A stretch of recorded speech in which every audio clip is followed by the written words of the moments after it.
nada nos separará. Oh, aleluia! Sim, Deus! Dos laços do teu grande amor. De longe ouvimos o amor que chama, paixão profunda, bondade e graça se derramando.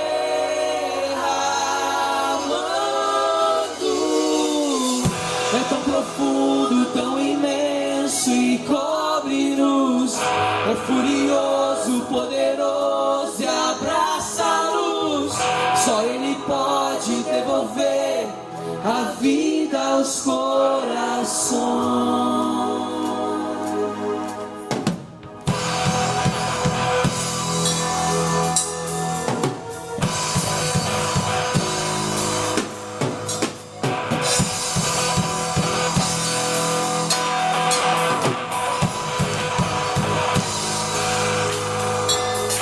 Nada nos separa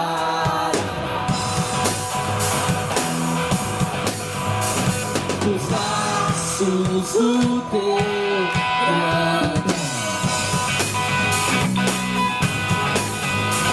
De longe ouvir o amor que chama, paixão profunda, bondade e graça se derramando.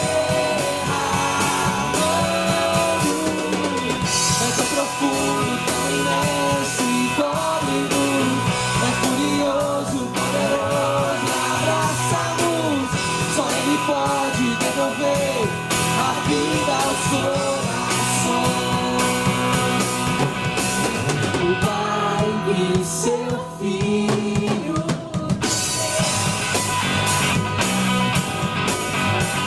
o Filho que por todos morreu,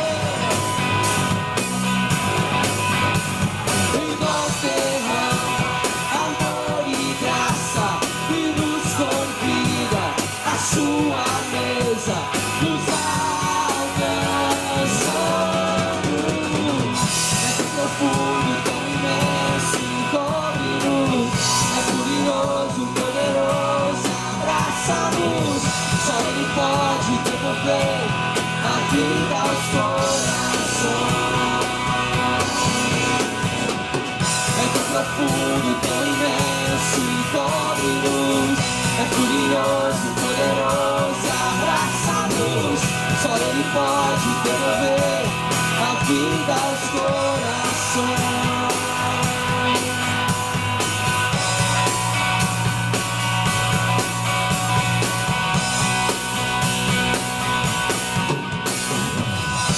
É profundo, tão imenso e cobre-nos.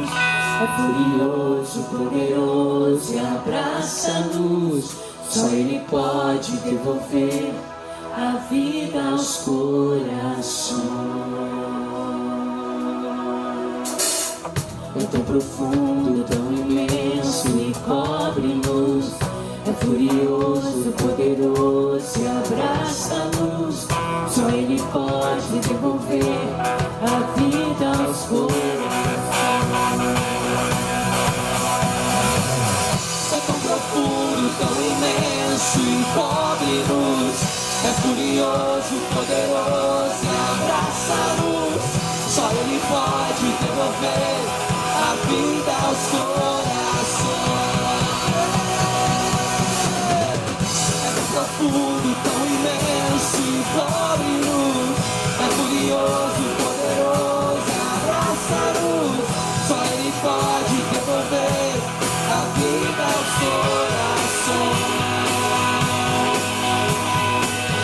Só Ele pode devolver a vida aos corações.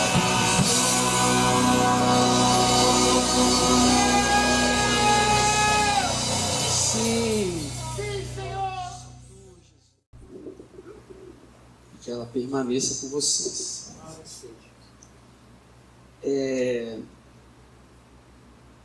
Antes da gente começar, só ainda sobre oração, né? Eu não sei se você gosta de história, eu gosto muito de história. Os meus alunos falam que talvez por causa desse visual e o jeito que eu falo, assim, você não parece um professor de matemática, das exatas. O senhor é meio atrapalhado, você parece um professor de história. Falou, coitado do professor de história. Mas é porque eu gosto mesmo de história. Obrigado. E ao longo da história da humanidade, não vou falar da igreja só não, a história da humanidade, muitas coisas mudaram, muitas coisas foram modificadas ou tomaram um outro rumo quando as pessoas começaram a orar. Se você encontrar na Bíblia do Antigo Testamento, de Jó a Apocalipse, você vai encontrar isso na história da igreja. As pessoas começaram a orar.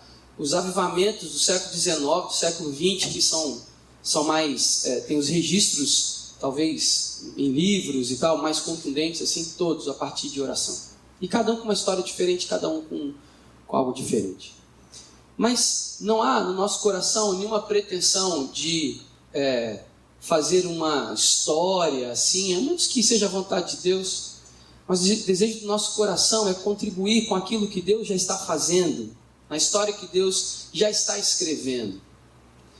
Eu gosto de cantar canções antigas porque toda vez que eu canto uma canção dessa eu fico pensando nos irmãos que ao longo dos séculos cantam essas canções. Ao longo dos séculos cantam essas canções. Tem algumas canções que eu gosto que foram escritas na época da Reforma, 500 anos atrás. E a gente canta e parece que nosso coração vai explodir. Mostrando que o Senhor tem o governo de todas as coisas sobre Ele. O governo da igreja, o governo da vida das pessoas. Não há nada que foge do controle de Deus. Sabe, essa semana a gente pôde dizer isso para uma irmã, assim, num aconselhamento, dizendo: você acha mesmo que Deus vai ficar surpreendido com alguma coisa que você faz? Nossa, imagina Deus, né? Nossa, não estava esperando isso de você. Poxa, você me decepcionou. Não. Deus tem sobre Ele o governo de todas as coisas. E a gente passa a compreender melhor essas coisas a partir dessas disciplinas espirituais. Leitura da palavra, jejum e oração. Oração é uma disciplina espiritual. A oração, ela tem o objetivo de nos deixar perto de Deus, de nos fazer saber qual a vontade de Deus para as nossas vidas, conhecer o que de Deus nós podemos aprender, nós podemos ver, nós podemos sentir. E num contexto de igreja, de Cristo, num contexto de comunidade de fé, poder dizer para o Senhor assim: Senhor, eis-me aqui. Senhor, o que precisa ser feito? Eu estou aqui para fazer. Usa a minha vida, usa as minhas mãos, usa meus recursos, usa a minha vida. Então, eu tenho só que deixar esse registro aqui, porque realmente esse tempo de oração tem sido o tempo que Deus tem falado muito conosco. Deus tem dado muitas convicções, muitas certezas, tem trazido algumas palavras que eu confesso que ainda não fazem muito sentido para mim, mas eu entendo que Deus está no controle de todas as coisas. Continuemos orando para que fique mais claro para todos nós o que Deus está fazendo, porque Ele está fazendo. Amém? Amém. Eu quero compartilhar algo nessa manhã com os irmãos, ainda sobre o tema que nós escolhemos para esse mês de setembro, sobre a questão de dependência do Senhor. Eu queria que você abrisse a sua Bíblia em Evangelho segundo Mateus, capítulo 15, verso 21 a 28.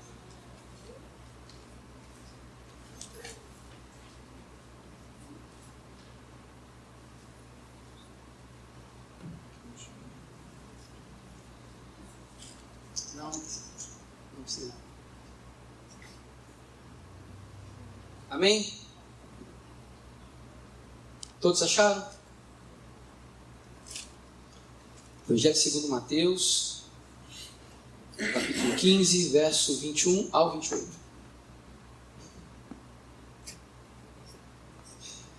Amém.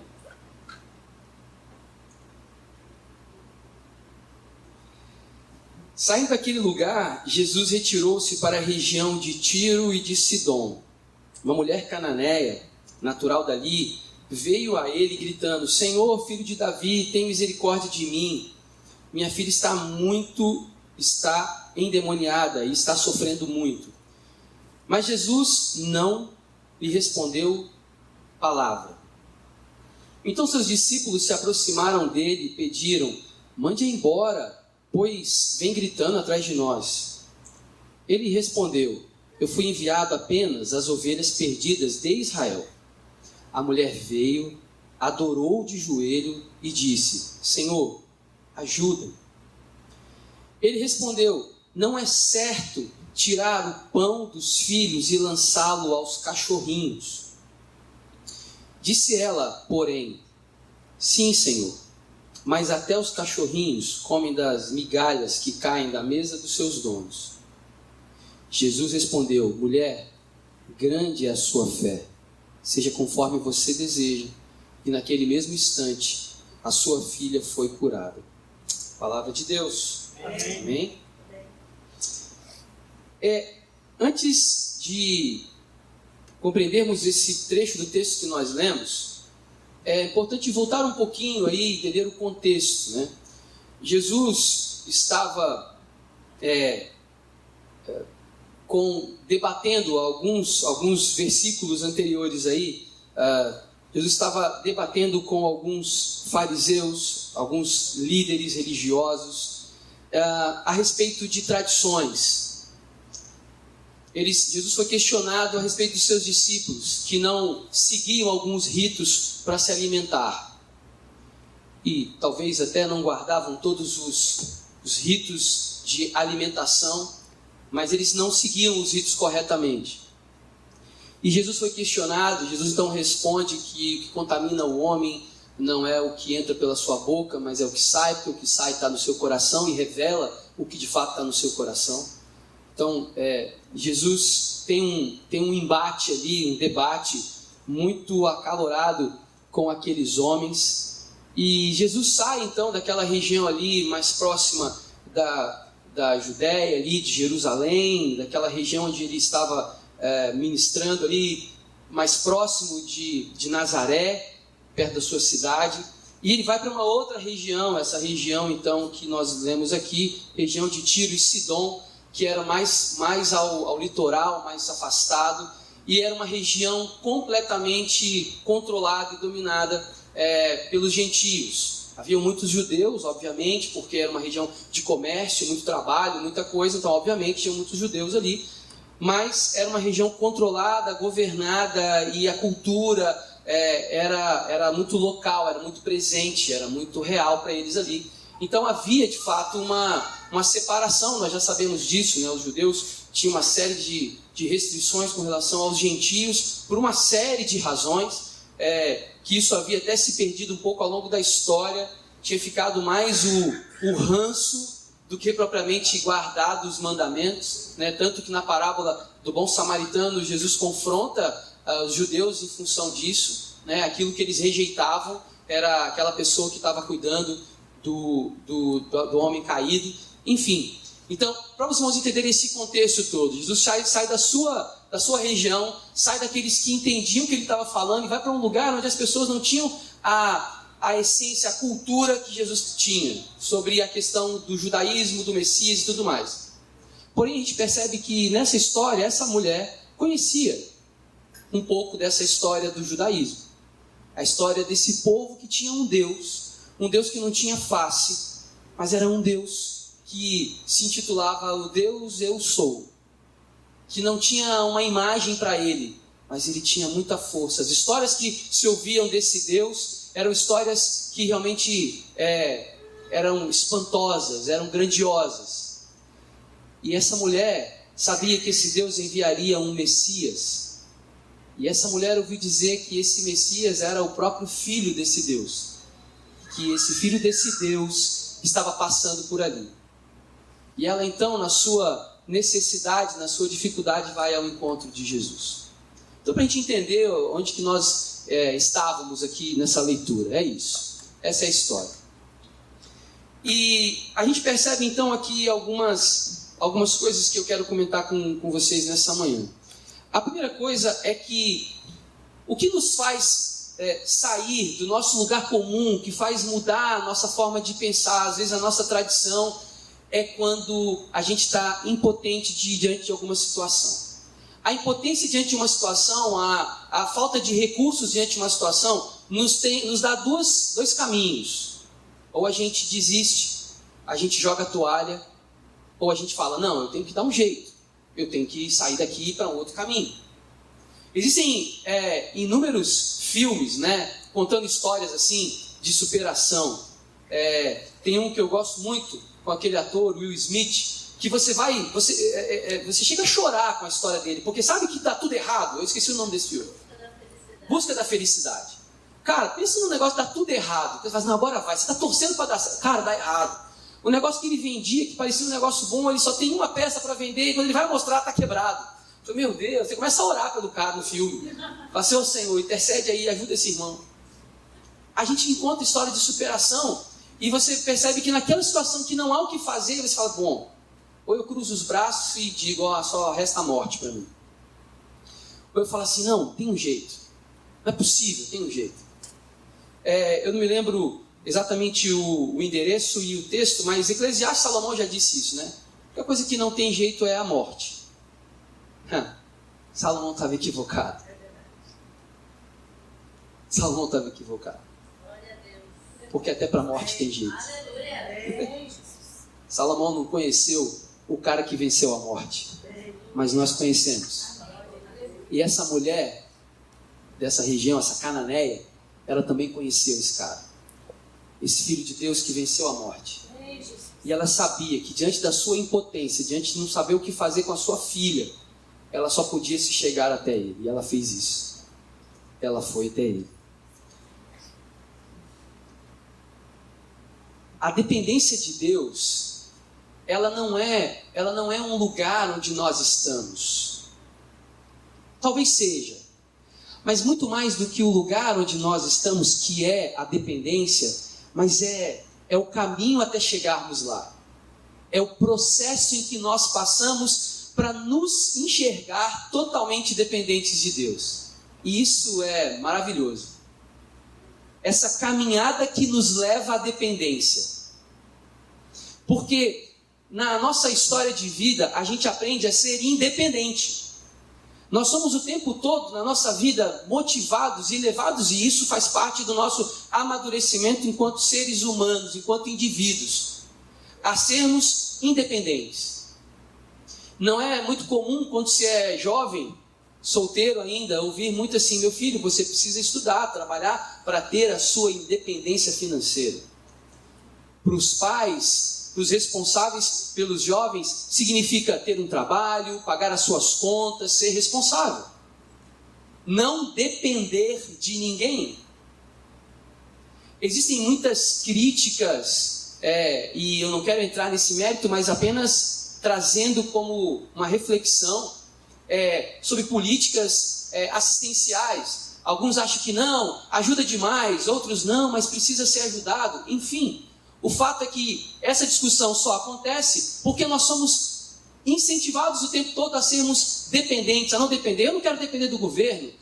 Que bom que está tendo essa reforma da Previdência, porque eu nunca quis depender mesmo do INSS. Então agora eu vou ser independente. Enfim, nós buscamos isso, eu ouço isso de algumas pessoas. Há algo dentro de nós que nos leva, nos impulsiona a sermos independentes. Então, para encontrarmos o lugar da dependência, para estarmos no lugar da dependência, irmão, há um caminho para se caminhar até lá. Há um trajeto a ser feito. Há uma desconstrução a ser feita para nos levar para este lugar de dependência. Então existe sim o lugar. Mas muito mais do que esse lugar em que nós queremos estar e queremos nos encontrar na total dependência do Senhor, existe o caminho para chegar até lá. E talvez a história dessa mulher nos aponte algumas características desse caminho. E eu quero exatamente pensar com vocês a respeito disso. Primeiro, essa mulher clama. Ela diz: Senhor, filho de Davi, tem misericórdia de mim, minha filha está endemoniada, está sofrendo muito. A primeira coisa que nós temos que ter nessa caminhada para a dependência de Deus é termos total convicção do que nós precisamos. O que você precisa? Nesse mesmo aconselhamento dessa semana que eu e a Eliana fizemos, nós perguntamos isso: o que você, para a pessoa, o que você quer? Ela falou: eu não sei nem o que eu quero. Eu tenho dificuldade de pedir a Deus porque eu não sei o que eu peço. A primeira coisa que nós precisamos saber é qual é a nossa dificuldade. O que vai nos levar a buscar essa dependência? Essa mulher tinha uma filha endemoniada, uma filha possessa, uma filha que estava atormentada por demônios. O texto não relata exatamente o que é, mas se você já viu uma pessoa possessa, eu já tive o desprazer de ver, e falo isso com muita convicção, é uma coisa terrível ver uma pessoa sob a ação de demônios. Não é algo bonito de se ver, é algo desesperador. Essa mulher talvez tenha convivido com essa filha e tenha visto alguns momentos em que ela reconheceu: isso não é a minha filha. Não é a minha filha que está ali, mas ela está sob o domínio de um demônio. Não é possível. Não é possível que não há nada que possa ser feito. Essa mulher tinha convicção de qual era a sua dor, qual era a sua luta, qual era a sua batalha. E ela tinha convicção de que ela não tinha as armas para lutar, que ela não tinha força. Essa mulher tinha muita convicção disso. E ela então faz o que todos nós deveríamos fazer diante da situação. Ela busca o Senhor, e esse é o segundo ponto. Ela tem convicção do seu problema, ela tem convicção da sua limitação, da sua dificuldade. E ela então busca a Deus. Ela diz: filho de Davi, tem misericórdia de mim. E ela diz: a minha filha está endemoniada. Ela diz: Senhor, filho de Davi, tem misericórdia de mim, porque os meus recursos financeiros se esgotaram e eu não tenho mais como pagar as minhas contas. Senhor, filho de Davi, eu não tenho que comprar comida mais para os meus filhos. Senhor, filho de Davi, eu não tenho emprego, eu não tenho trabalho, eu estou desempregado. Senhor, filho de Davi, tem misericórdia de mim, porque eu não sei o que eu vou fazer amanhã. Eu não sei o que eu vou fazer da minha vida. Tenha misericórdia de mim. Essa mulher sabia exatamente qual era o problema dela e ela busca o Senhor. Esse é o segundo passo. Eu reconheço então a minha limitação. Eu reconheço a minha limitação diante da situação em que eu estou diante dela. E eu então busco aquele que pode. A única esperança que eu tenho é o Senhor. Então eu busco essa esperança, eu busco esse Deus. E aí vem, talvez, o passo que a gente mais tem dificuldade de permanecer nele. O silêncio de Jesus. Você já orou e Deus não falou nada?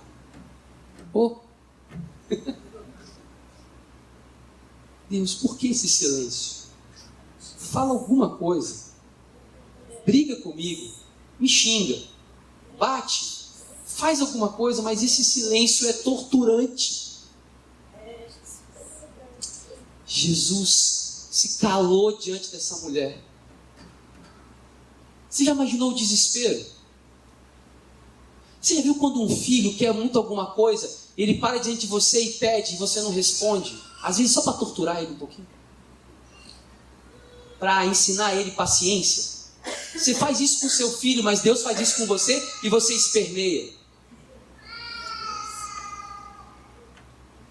Você faz isso com seus filhos para ensinar eles paciência. Será que Deus está querendo ensinar para você? Você faz isso com seus filhos para ensinar eles dependência. Não, espera porque eu vou com você. Não, mas tem que ser agora. Eu vou com você. Eu vou pegar na sua mão e eu vou com você até lá. Você não sabe ir sozinho.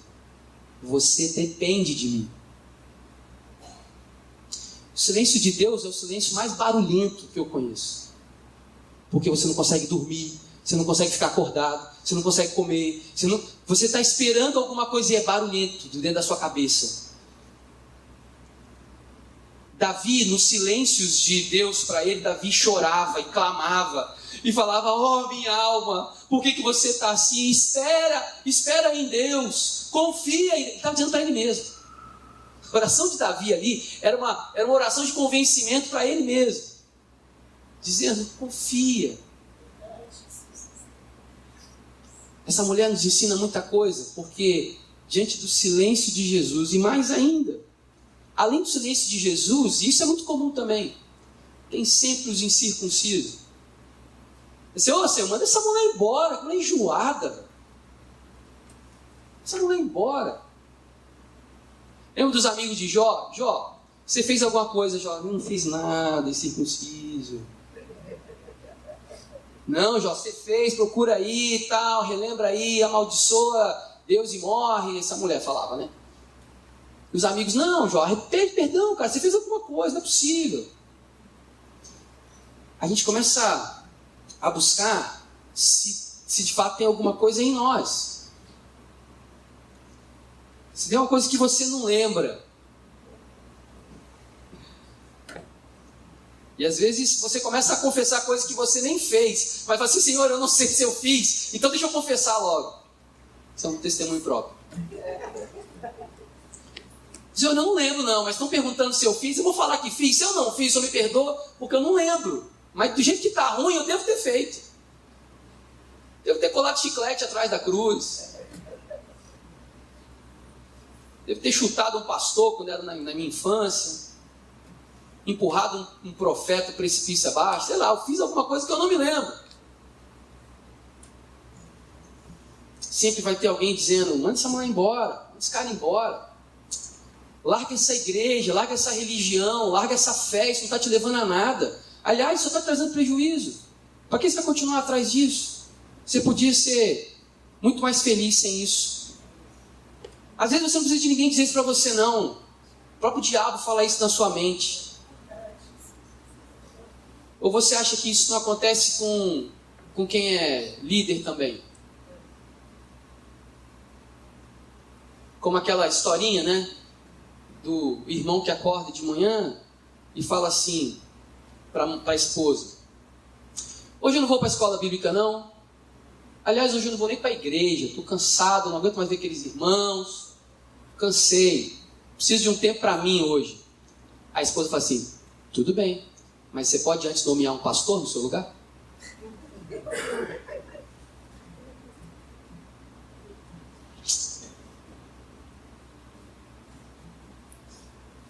As vozes que querem nos levar para um lugar de independência, querem calar ou querem impedir a nossa caminhada na direção da dependência de Deus. Mas essa mulher, ela insiste. Sabe o que ela faz diante disso? Diante do silêncio de Jesus, diante de todas as vozes clamando aqui, falando: desiste, abandona, vai embora, sai daqui. Diante disso, ela fixa os olhos em Jesus e começa a adorar a Jesus. O texto diz aqui: a mulher veio, adorou de joelhos, disse: Senhor, me ajuda. Senhor, ajuda-me a manter meus olhos fixos em você, porque a única voz que eu quero que permaneça é a sua. De tantas vozes que temos escutado, Senhor, eu quero que a tua voz seja a mais audível. Essa mulher adora, e esse é um outro ensinamento para nós. Está difícil, irmão, está complicado, Deus não está respondendo não. Querido, adora ao Senhor. Adora ao Senhor. Clame ao Senhor.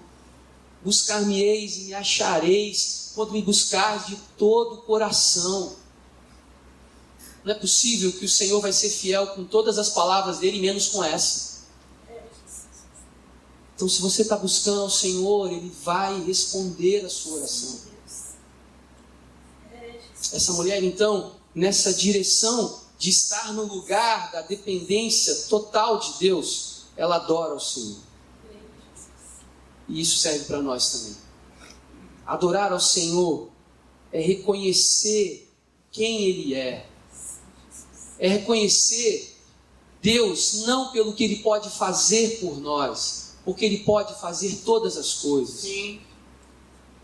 Essa mulher, nesse estágio, ela passa, ela amadurece, ela sai do ponto de alguém que está simplesmente querendo algo, buscando a Deus por aquilo que Ele pode fazer por ela, mas ela rompe essa barreira e chega num ponto de adorar pelo que Ele é, reconhecer que Ele é Deus, reconhecer que se Ele fizer tudo o que eu estou pedindo, Ele é Deus. Se Ele não fizer nada do que eu estou pedindo, Ele continua sendo Deus.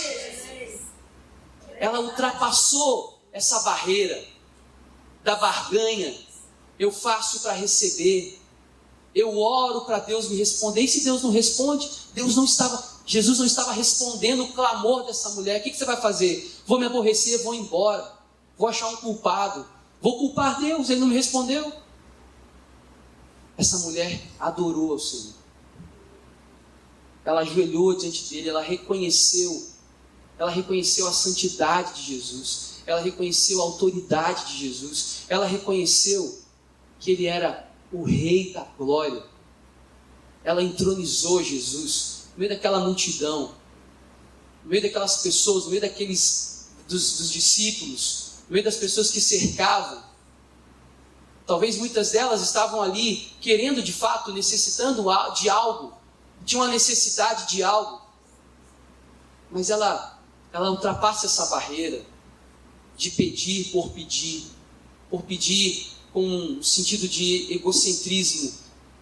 O Senhor tem que me dar, porque eu sou bonzinho, porque eu sou fiel, Deus tem que me dar. Há um perigo muito grande, irmãos, de acharmos que a caminhada com Deus é uma caminhada de barganha, de trocas. A nossa fidelidade, nosso amor, ele não pode ser condicionado ao que Deus faz ou deixa de fazer. Não pode estar condicionado. Se a gente condiciona a Deus às coisas que nós clamamos a resposta dele, nós corremos o risco de não adorar ao Senhor, de não saber quem Deus de fato é. A nossa caminhada para a dependência de Deus passa por saber quem Deus é. Mais uma vez, citando Jó, lembra do final de tudo? Antes eu te conhecia, só de ouvir falar, só das pregações de domingo, só das experiências que os outros me contavam. Mas agora eu sei que o meu Redentor vive. Deus é vivo. Deus é real. Deus é real. Essa mulher, diante de Jesus, ela não estava ali diante de um mito, diante de uma celebridade, ela estava diante do próprio Deus. Sim. Ela teve uma revelação naquele momento, é Deus que está aqui. E ela se jogou e adorou. Ela se jogou e adorou e pediu: ajuda-me, ajuda-me. E aí Jesus então responde. E aí é um outro problema que enfrentamos na nossa caminhada, as respostas de Jesus. Quando nós, na última reunião de oração do mês de agosto, eu não lembro quem foi, eu não sei se foi o Marcos, eu acho que foi, mas alguém sugeriu que nós tivéssemos essa tarefa de orar durante o mês de setembro. A primeira palavra que veio à minha mente, pecador como sou, diz assim: o problema de orar é Deus falar, é Deus responder. Tem certeza? Irmão, tem gente que não ora por isso. Eu tenho plena convicção disso.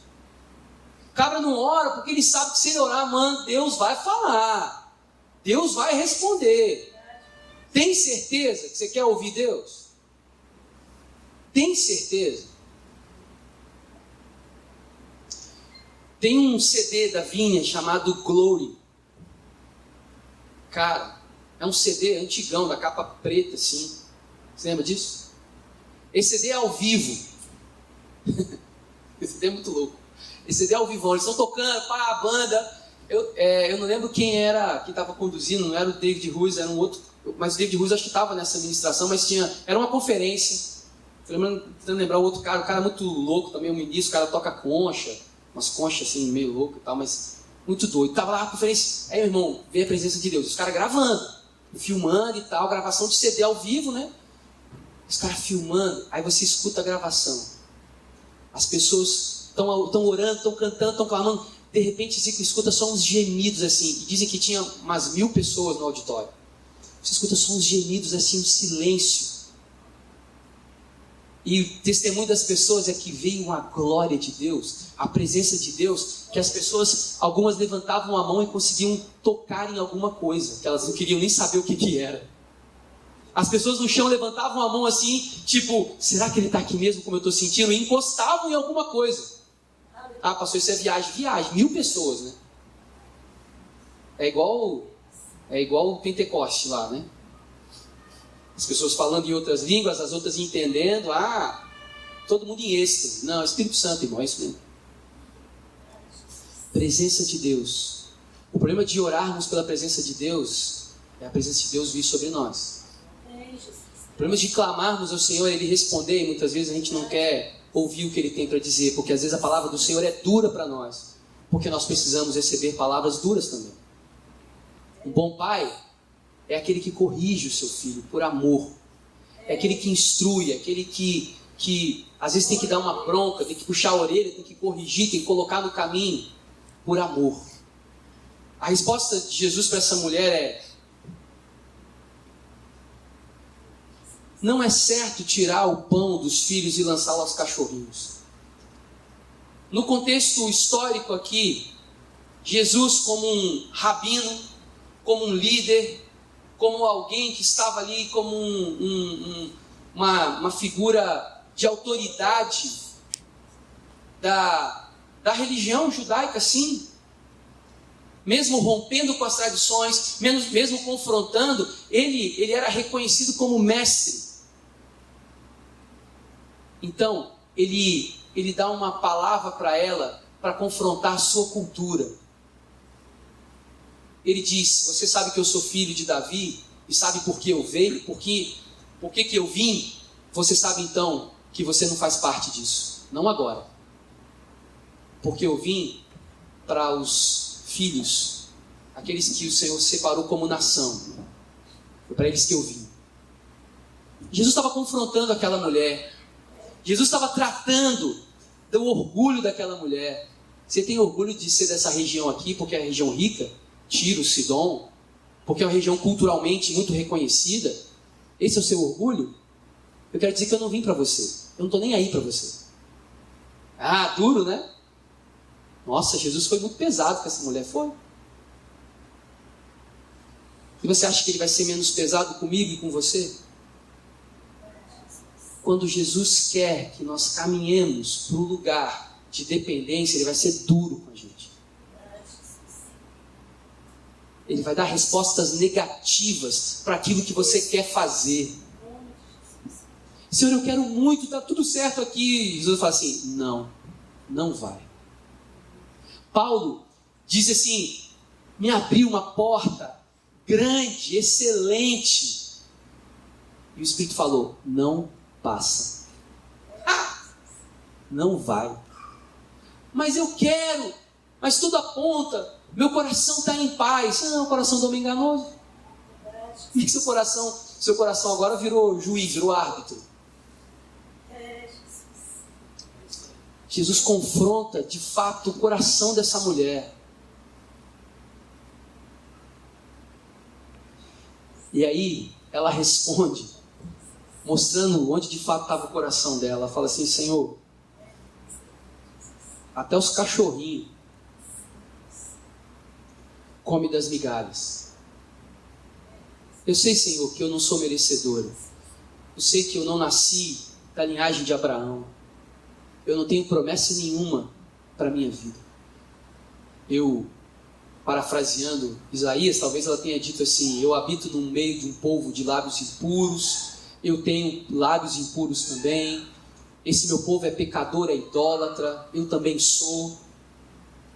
Mas, Senhor, uma migalhinha só da sua graça, um pedacinho só da sua bondade.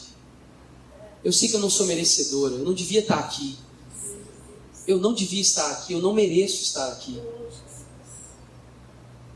Mas por favor, até os cachorros comem a migalha. Será que não vai sobrar nada? Não vai sobrar nem as migalhas? Jesus tinha acabado de ter um embate com um povo de coração duro, que era o povo dele. Eram os seus irmãos, eram os seus queridos. Eram aqueles pelos quais ele veio morrer. E eles rejeitavam tudo que vinha de Jesus. Toda a prática de Jesus. Todo o jeito de ser de Jesus. E ele agora está diante de uma mulher que ela não quer o filé mignon. Ela não está querendo o prato principal. Ela está querendo lamber o prato.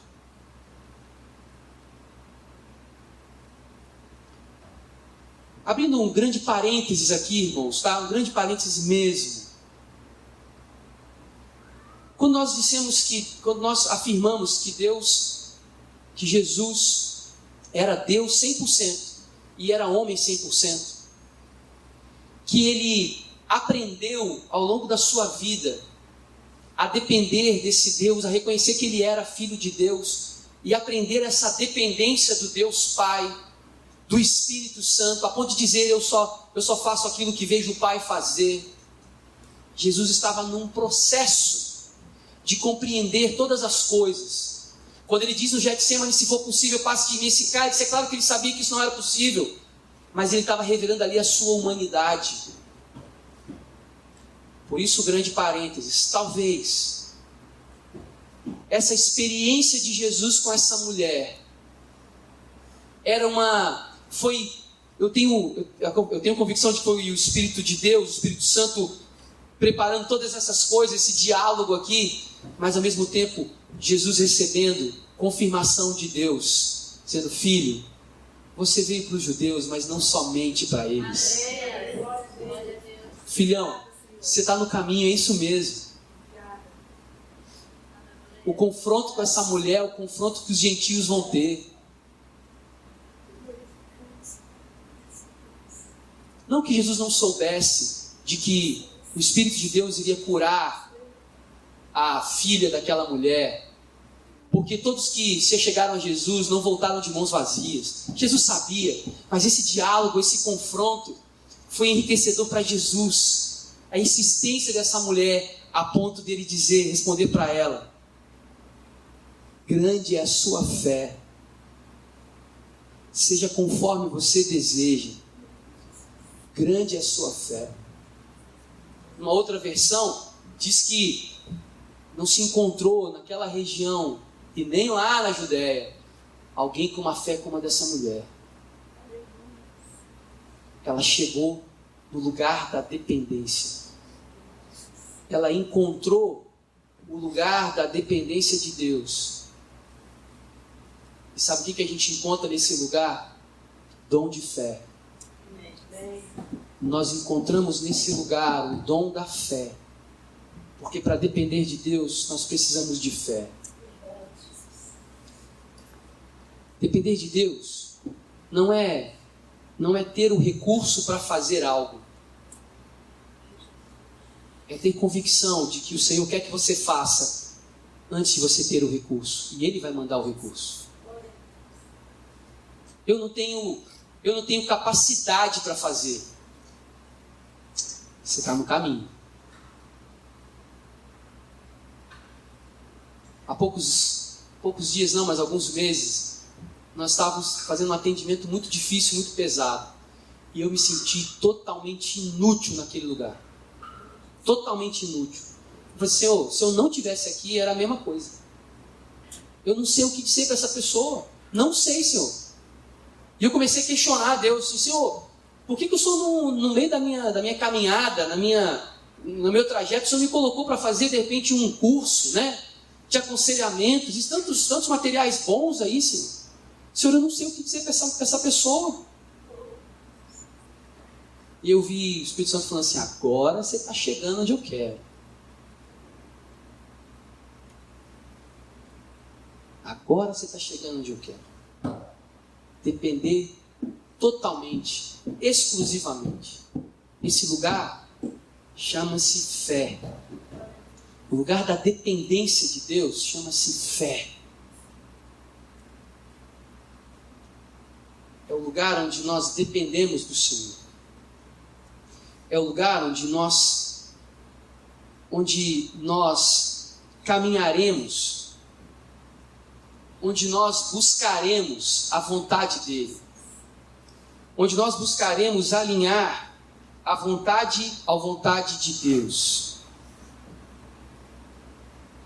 A fé é a certeza daquilo que esperamos e a prova das coisas que não vemos. Você quer ter convicção de que você está no lugar da dependência de Deus? É quando você tem uma certeza de um negócio que você não está vendo. Isso é louco, né? Isso é muito louco.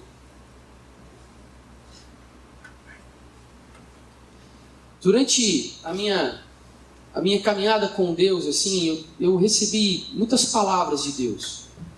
Muitas. Algumas já se cumpriram, outras não. Mas todas as vezes que eu recebo uma palavra de Deus, eu pergunto ao Senhor: onde que o Senhor quer que eu esteja para isso acontecer? Eu não sei. A resposta de Deus é sempre: confie em mim. Esteja no lugar da dependência. Dependa de mim.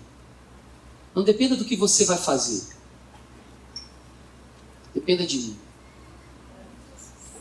Eu quero orar.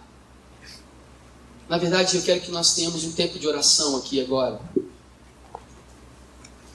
Eu quero fazer 2 apelos nessa manhã. E você vai se encaixar em um deles. Amém? Amém.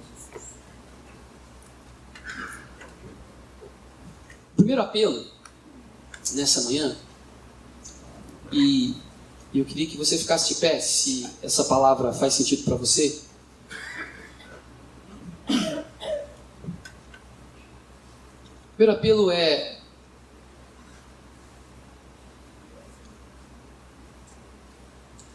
você tem essa convicção de que Deus está te levando para esse lugar de dependência. Talvez você ainda não se sinta neste lugar, mas você sabe que você está nesse caminho por tudo que a sua história aponta. A sua história de vida pessoal aponta para esse caminho, esse caminhar dessa dependência. E você gostaria que nessa manhã Deus usasse você. Que Deus usasse o que Ele tem dado a você. Eu queria te convidar a ficar de pé, que eu quero orar por você, no seu lugar. Amém. Amém. Amém.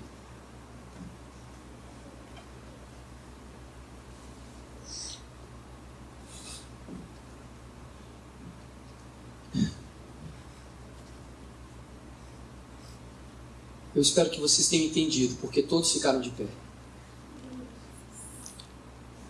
Eu espero que vocês tenham entendido o que isso significa. Porque uma das orações que nós fizemos nesse mês de setembro é que cada membro dessa comunidade nunca mais vai sair das nossas reuniões sem orar por alguém. Sem que você seja usado por Deus, não só para abençoar a vida de alguém, mas para trazer o reino de Deus sobre a vida de alguém.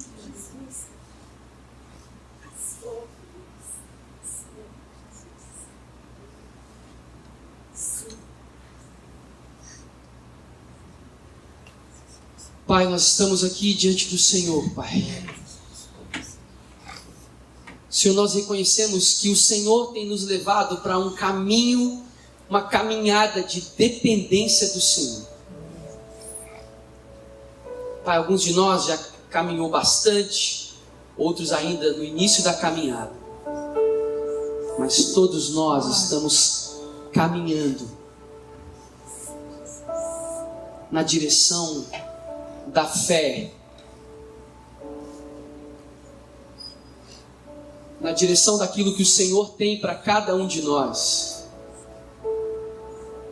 Pai, nós oramos nessa manhã por cada irmão que está de pé aqui. Nós pedimos por mais da Tua presença, Espírito Santo de Deus. Enche Espírito Santo. Enche Espírito Santo. Vem com Teu fogo.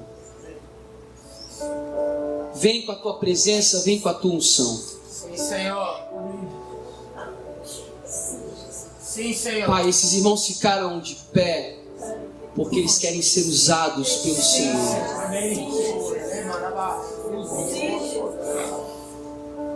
Então coloque Espírito Santo agora no coração de cada irmão que está em pé. Mostre, revele, Senhor.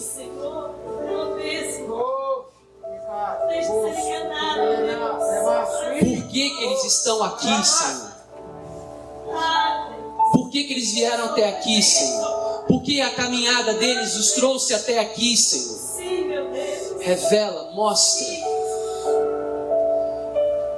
E conforme o Senhor for revelando, mostrando, trazendo à tona agora, Senhor, que possa haver um clamor nesse sentido. Por que nós estamos aqui, Senhor? Por que o Senhor trouxe Marcos Jerônimo para cá, Senhor? Por que o Senhor trouxe Luciana? Por que o Senhor trouxe Rodrigo? Por que o Senhor trouxe... Oh, Pai, em nome de Jesus. Por que o Senhor trouxe o Adriano, Maíra, Sofia, Vicente, Davi, Vitória? Por que o Senhor trouxe? Por que o Senhor trouxe Dimas, Cristine? Por que o Senhor trouxe a irmã Deise aqui nessa manhã, Senhor? Por que o Senhor trouxe a Ariana para cá, Senhor? A Luciana? Por que o Senhor trouxe de volta a Joelma, Senhor? Ela já tinha estado aqui, Senhor, ela já tinha passado por aqui. Por que o Senhor trouxe a Joelma de volta? Onde está o Marcel, Senhor? Onde estão as meninas, Senhor? Por que o Senhor nos trouxe aqui? Por que o Senhor trouxe Rodrigo, Kelly, Rafael? Por que o Senhor trouxe Patrícia, Isabela, Carol? Por que o Senhor trouxe Fabiano, Mara, Isabela? Por que o Senhor trouxe Ana? O Senhor trouxe Ana a este mundo. Para quê, Senhor? Para que o Senhor trouxe o meu pai, a minha mãe aqui? Um homem que viveu tantas experiências com o Senhor. Um homem que já viu tantas coisas acontecerem. Que o Senhor já usou tanto com sinais, prodígios e maravilhas. Para que o Senhor nos trouxe aqui, Pai? Para que o Senhor trouxe Rose e Cláudio de tão longe, Senhor, lá do interior de Minas? Para que o Senhor trouxe aqui? Qual o propósito? Para que o Senhor trouxe o tio Anderson e a Ju?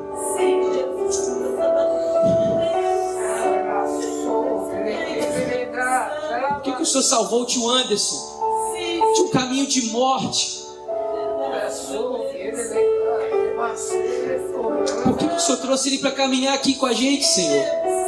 Qual o propósito do Senhor na vida dele? Aonde nessa caminhada de dependência ele está, Senhor? Revela para o coração dele agora, Pai. Para Ju também. Pai, por que o Senhor trouxe a família do Marcão para cá? Por que o Senhor trouxe o Marcos, a Milena, a Lívia, o Rodrigo, o Marcos Leandro? O Senhor tem nos permitido nesses 5 anos ver esses meninos crescerem, ver esses meninos se tornarem homens. Qual o propósito do Senhor na vida desses meninos, Senhor? Qual o chamado do Senhor para a vida deles?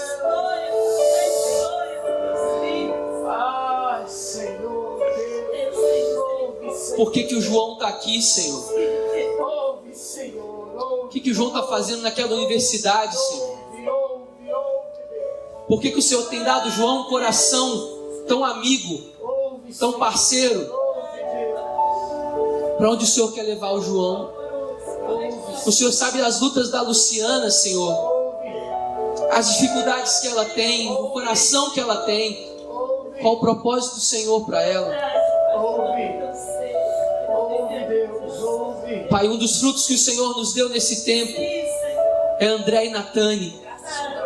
Obrigado, Senhor, por eles. Obrigados pela graça do Senhor na vida deles, pela salvação que chegou na casa deles e na vida deles. Mas qual o propósito, Senhor? Porque o Senhor está enchendo o coração de Natane e de André da Tua presença. Qual o propósito do Senhor na vida do Júnior? Por que o Senhor tem guardado, livrado e protegido? Qual o propósito do Senhor?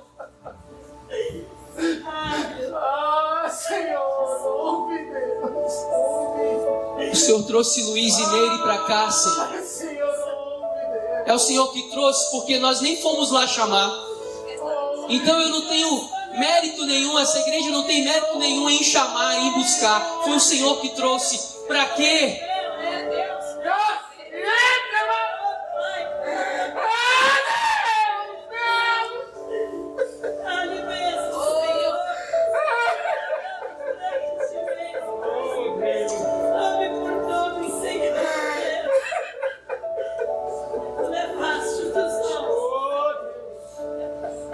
Abençoa o Gui, a Ana,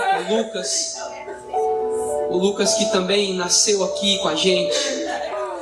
Quantas orações foram feitas pelo Lucas.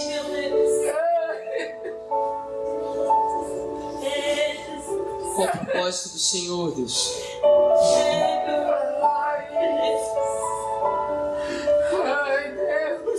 O Senhor trouxe o Wilson de volta, Senhor, depois de tanto tempo. Obrigado por esse rapaz, pelo cuidado do Senhor na vida dele. Mas revela ele nessa manhã, por que ele está aqui, Senhor? Por que o Senhor trouxe ele de volta aqui?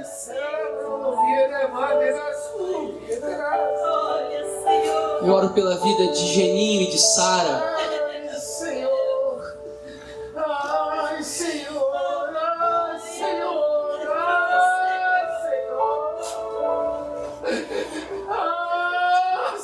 Fala para eles, Espírito Santo, que o Senhor tem falado aos nossos corações. Que eles ouçam a Tua voz, Senhor.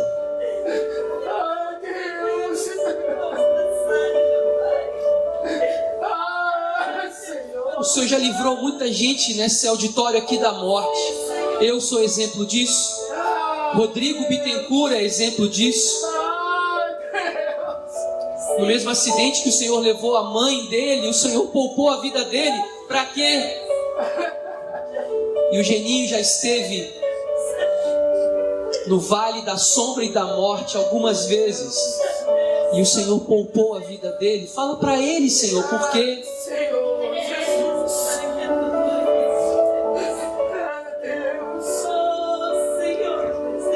Tudo que o Senhor derramou na vida de Sara, desde que ela era uma criança, cresceu ouvindo o Senhor falar, cresceu sendo usada pelo Senhor. Pai, traz o coração da Sara para ela enxergar.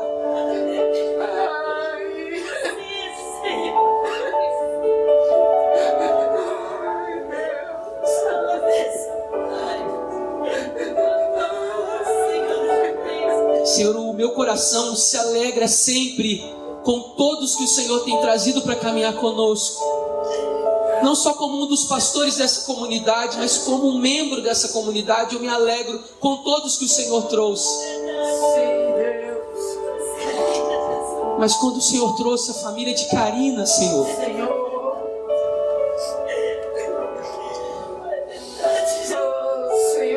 meu coração trouxe, o Senhor trouxe no meu coração tantas certezas. Era uma placa tão grande apontando, dizendo: vocês estão no caminho.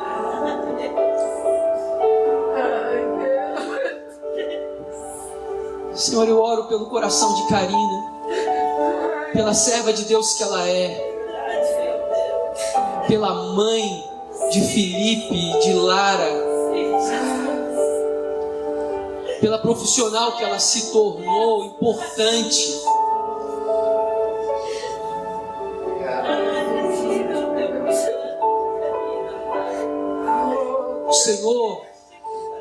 O Senhor tirou e livrou Karina de muitas situações de difícil e de perigo. O Senhor derramou no coração de Karina muitos dons, talentos, e ela tem servido ao Senhor. Ela e o marido que o Senhor deu a ela, o Roberto. Senhor, nós clamamos pela vida do Roberto, Senhor.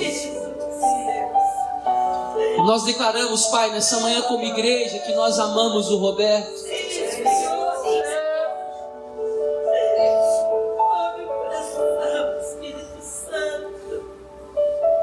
Que nesse momento, Senhor, Teu Espírito Santo toque na vida do Roberto.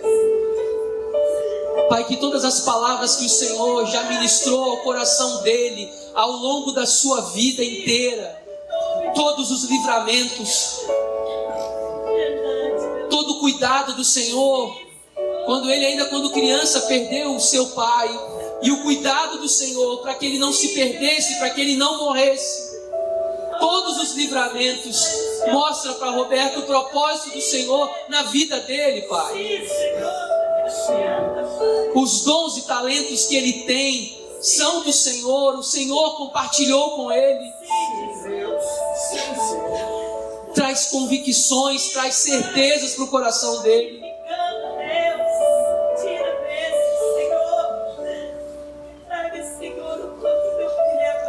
Obrigado por Dona Marisete, Senhor. Obrigado por ter usado essa comunidade para orar, para clamar por ela. E para vermos essa mulher entrar aqui andando como um milagre do Senhor.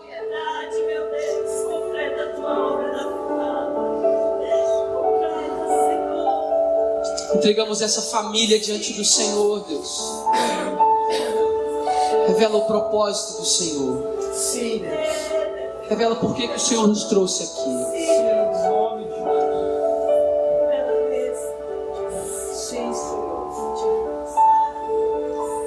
Essa é a nossa oração, Pai, nessa manhã.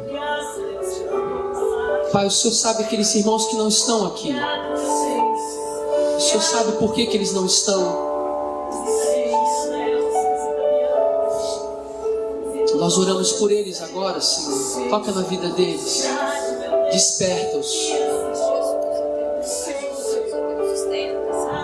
Pai, mas esses irmãos que estão aqui de pé, eles aceitaram o chamado. Eles aceitaram.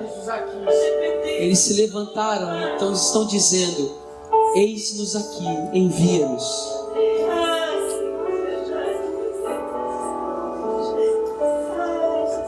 Então envia esses irmãos. Usa esses irmãos, ó Deus. Usa a tua igreja. A igreja é tua, Senhor.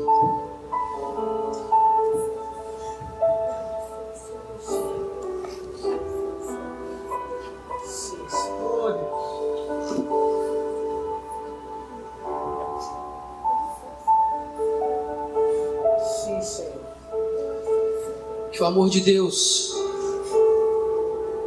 que a graça, essa graça que nos alcançou pela cruz de Cristo,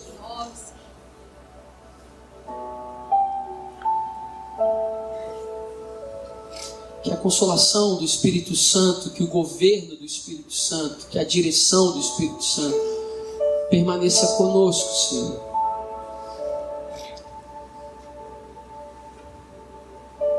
E fica conosco, Pai. Fica conosco. Eu queria que você não fosse embora sem orar por alguém, sem abraçar alguém, sem chorar um pouco com alguém. Se você não souber o que falar, fique só abraçado. Deixa que o Senhor está falando. Mas não vá embora sem orar por alguém, sem usar o que o Senhor tem dado a você. E a palavra que o Senhor traz no meu coração é que nós vamos fazer isso por muita gente. Amém? Deus te abençoe. Que a sua voz seja mais ouvida,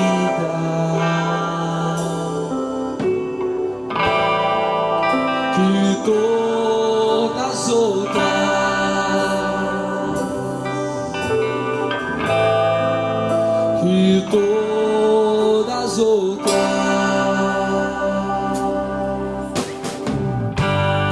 que a sua face seja mais querida,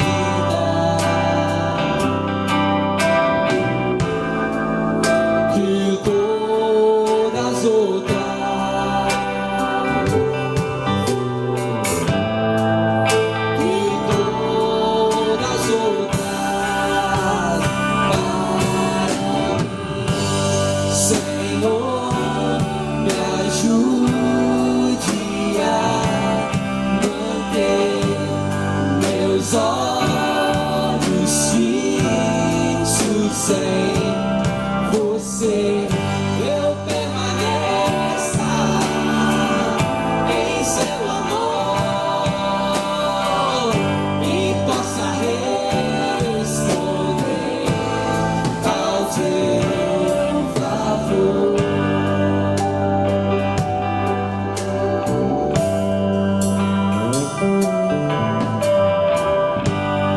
que a sua presença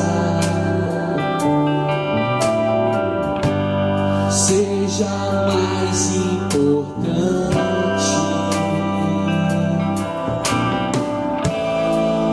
que todas as outras,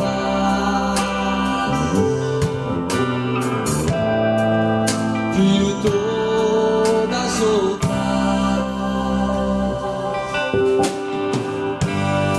que a sua luz seja mais brilhante, que todas as outras,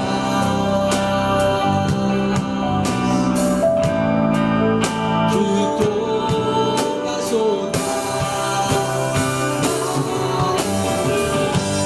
Senhor, me ajude a manter meus olhos fixos em você, que eu permaneça em seu amor e possa responder ao teu amor.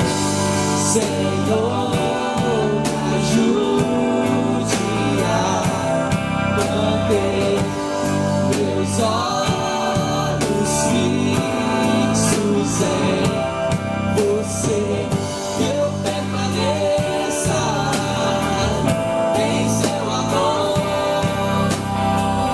e possa responder ao teu favor.